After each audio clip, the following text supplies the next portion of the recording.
కర్నూలులోని Kondareddy bridge ఎదురుగా ఉన్న municipal park ఆవరణంలో తైక్వాండో క్రీడాకారులకు డాక్టర్ శంకర్ శర్మ ఆధ్వర్యంలో క్రీడా బ్యాగులు, మంకీ క్యాప్లు అందజేశారు. ఈ సందర్భంగా డాక్టర్ శంకర్ శర్మ క్రీడాకారులను ఉద్దేశించి మాట్లాడుతూ మార్షల్ ఆర్ట్స్ లో శిక్షణ తీసుకుంటున్నందుకు అభినందించారు. మార్షల్ ఆర్ట్స్ వల్ల విద్యార్థులకు ఏకాగ్రత పెరిగి చదువుల్లో రాణిస్తారని తెలిపారు. విద్యార్థులను మార్షల్ ఆర్ట్స్ లో భాగమైన తైక్వాండోలో మంచి శిక్షణ ఇవ్వాలని కోచ్ వెంకటేశ్వర్లను కోరారు. భారతదేశంలో ఇప్పటికీ మహిళలపై అత్యాచారాలు జరగడం బాధాకరమన్నారు.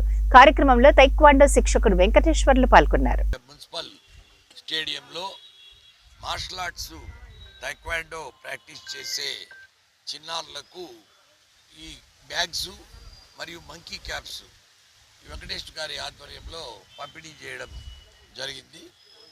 శిక్షకుడు వెంకటేశ్వర్లు ఆ చిన్న పిల్లలను మార్షల్ ఆర్ట్స్లో మంచిగా తీర్చిదిద్ది మంచి యువకులుగా మార్చాలని నేను అభినందిస్తూ ఆశీర్వదిస్తున్నాను. ముఖ్యంగా చెప్పాలంటే ఈ మార్షల్ ఆర్ట్స్లో ఎందుకు ఎంకరేజ్ చేయాల్సి వస్తుంది పిల్లలనంటే, ఇప్పటికీ మన దేశంలో చాలా బాధ అవుతుంది. స్త్రీల మీద అత్యాచారాలు రోజు రోజుకు పెరిగిపోతున్నాయి. దీనికంతా కారణం ఏంటి, వాళ్ళని బలహీనంగా ఎందుకు చూస్తున్నారు స్త్రీలను అనేది ఒక విషయం డిస్కషన్ జరగాల్సిన అవసరం ఉంది.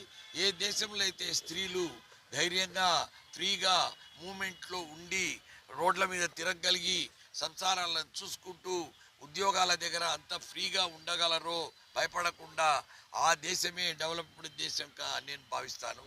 అందుకనే వాళ్ళ ఆత్మరక్షణకు వాళ్ళే కాపాడుకునే విధంగా తీర్చిదిద్దడంలో మార్షల్ ఆర్ట్స్ చాలా చాలా ఉపయోగపడతాయి. అందుకని బాలికలను ముఖ్యంగా వాళ్ళ తల్లిదండ్రులు ఇటువంటి మార్షల్ ఆర్ట్స్ ప్రోగ్రామ్స్కు పిలుచుకొని వచ్చి ఆ ట్రైనింగ్ ఇప్పించి మళ్ళీ ఇంటికి పిలుచుకపోతూ కొద్దిగా